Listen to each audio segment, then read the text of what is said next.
Step 7 of the setup checklist involves system-wide configuration settings.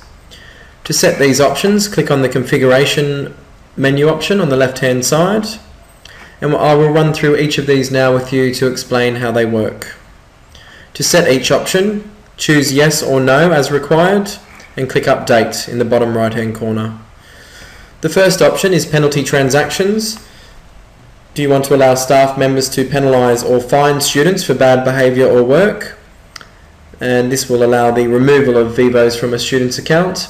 If you choose yes to this, then you will need to set up negative categories in the system, such as bad behaviour, where staff can select these categories and subtract Vivos from a student's account accordingly.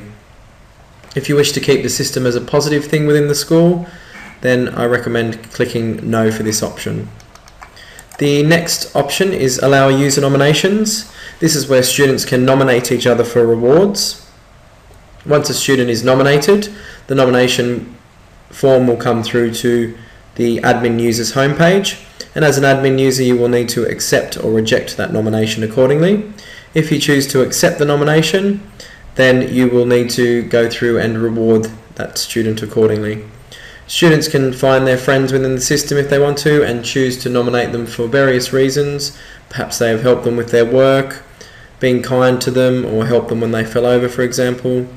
This is a nice thing to allow students to do if you wish to.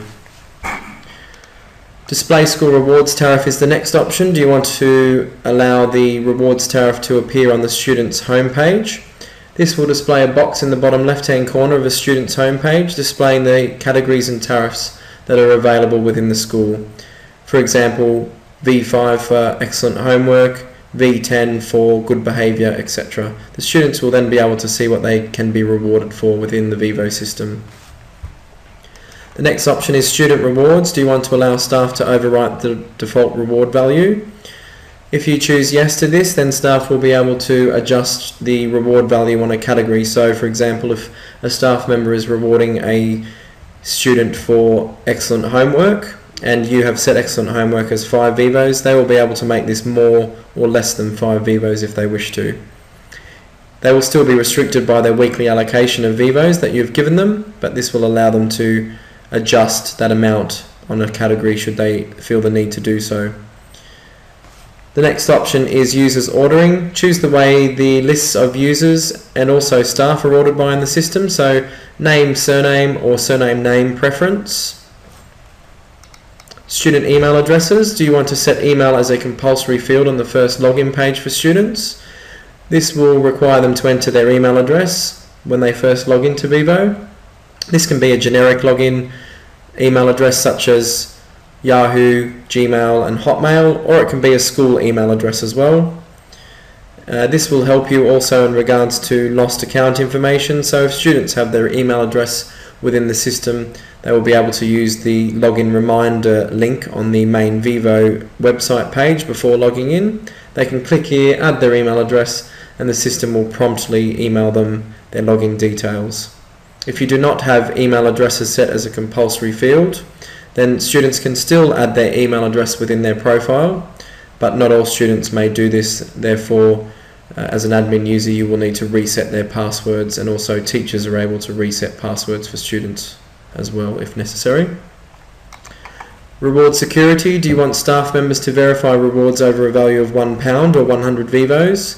This will increase the security of a teacher's account should it become compromised. So if staff are adding rewards over a value of £1 or 100 Vivos, they will be asked to enter in 3 random characters of their password for security.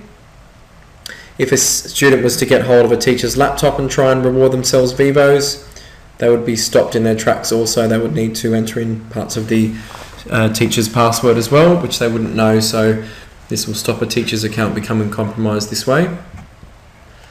The last option is a budget email reminder. Do you want staff to receive an email alert every Wednesday reminding them to use up their weekly allocation of Vivos should they have used less than 25% of their allocation? This is a great way to increase your staff usage and ensure that all staff are making use of the system that you have invested in at the school. The next section to show you is our new parent website, which is www.vivorewards.com. This is where parents will go to log in and monitor their child's transaction history, see what they're being rewarded for, see what they're buying in the Vivo shop, and they can also see news, respond to surveys, and also set pledges for their children as well. I'll log in now and just show you what the parents' website looks like. So we're going in as one of the students' guardians or parents from the school, and you can see there that at this school they have two categories: excellent homework and good behaviour. So the parents know what's being offered at the school to be rewarded for. The parents can also look at latest news, which will show you information on our Vivo Stars website. Also, we have a bit of news information here about how the website works and what the Vivos can do. And we also have a option for parents to fill out a short survey about some products we're looking at developing in the future. Going back to the dashboard, we can look here into the students' accounts. So I can view my child's account by clicking on View Vivo Accounts, and it will go through and show my son's account, Aaron. So this will show that Aaron has been rewarded 15 Vivos. His total awarded is being 15 also, so he hasn't spent any yet. You can view a transaction history, so I can see what he's been rewarded for. So he's been rewarded a homework reward by Mr. Newton there for 5 Vivos, and a good behaviour reward by Mrs. Abel for 10. You can also see statistics and reports about your child's account. So a summary graph there, pie chart of showing where his most rewards come from, what they're allocated to, the current reward period, average number of Vivos received per day. Historically, Aaron earns the most on a Wednesday, fewest on a Wednesday.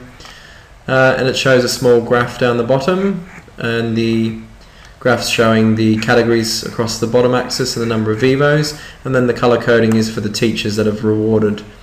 So you can see which teacher's rewarding your child the most or the least, and it summarises it in a tabular view down the bottom of the page as well.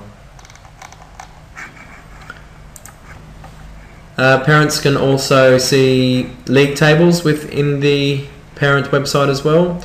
So if the school has it set to anonymous, then it'll only show their child's account in the league table and how many Vivos. So you'll see Aaron there with 15 Vivos, and everyone else around Aaron is just appearing as a user 1, user 2, user 3, etc. So it's always anonymous. But then the parent still gets an idea of how many Vivos are being rewarded to other students, or how far behind or ahead their child is compared to other children in the school. They also have the option to add pledges. So clicking on the View Pledges section. So I can pledge that if my child Aaron earns 100 Vivos between the 24th of October and the 31st of October, I am going to promise that Aaron can stay up late on the weekend. Parents could also possibly want to pledge that they take them to a theme park or buy them something that they've wanted. Click Make My Pledge. The pledge is now set up in the Active Pending Pledges section. So you can see the pledge there. And as Aaron earns Vivos in towards that 100 Vivo target, the parent will be able to see the progress here in a bar. And once the 31st of October arrives, if the pledge has been completed, then it will drop down into the completed pledges section here, and the parent will be able to see that the pledge has been completed and then reward their child accordingly by what they've pledged to their child. They can also go to My Account here and just set their details here, change or add mobile numbers and email addresses. And also, if they have multiple students at the school, they can click here, type in their password, and then they'll be asked to enter in the letter details from their other student at the same school, so they'll be required to enter in username, password and domain there as well. And that will add the second child to their account, so that way they can view both students' progress within the one account without having two separate logins. This concludes the parent section and configuration settings now, and the next step we'll move on to will be step 8, which is screen messages.